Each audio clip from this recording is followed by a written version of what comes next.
Eduardo, it's great to see you. Before we get to some individual names, it does sound like you think the trend could be higher from here, absent all these other concerns about the Fed and inflation.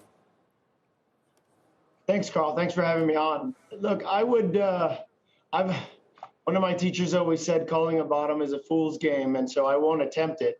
I do agree that the skew is upward, but having lived through the dot-com bubble, I do have to say that the environment that we're exiting very much has some characteristics that resemble that in terms of these vast swaths of capital really elevating multiples. And so the way that we've played this is trying to be discerning between the names that we think are going to continue to grow and or accelerate in this environment and now have sold off and are trading at very compelling multiples, and the names that still might be decelerating or disappointing. Right. All right. So walk us through, how do you get to those that are reaccelerating and the ones we mentioned in the intro? Why do those fit? So if you look at Five9 as an example, the company was almost taken out by Zoom last year at over $200 a share, and has done nothing but accelerate throughout the course of the ensuing months. That deal fell through. We were vocal in opposing that.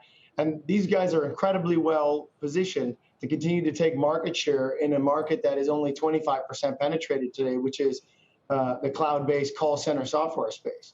So you look at a stock that peaked at 20 times revenue, now trading at 9 or 10 times forward revenue and accelerating. That feels really good to us in our portfolio.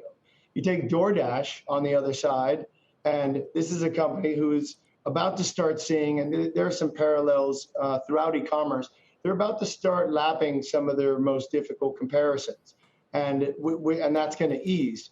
And so at the same time, they've gone from, in the last 3 years, 20% share to over 50% market share of food delivery. They're currently expanding into convenience stores and supermarkets. And so we see the opportunity for acceleration coming from those new market opportunities that they're going after. So with the stock having sold off from $240 down into the low 100s, this is a very compelling opportunity. We've been adding to our exposure in both.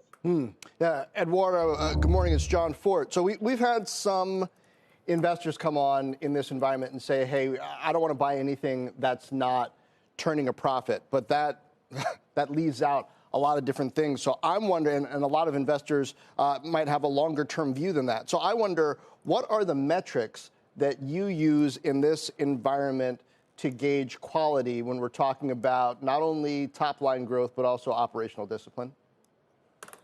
That's a very important question, because at the end of the day, what we saw in the dot-com bubble is that the businesses and the stocks that really ended up taking another leg down were the ones that couldn't sustain their own operations and ultimately had to go back to the capital markets to raise capital, either debt or equity. And so you look at Five9, and people talk about software as being the rule of 40, which is the sum of your growth rate and your operating margins. The companies that are above 40 are in the highest rung of quality.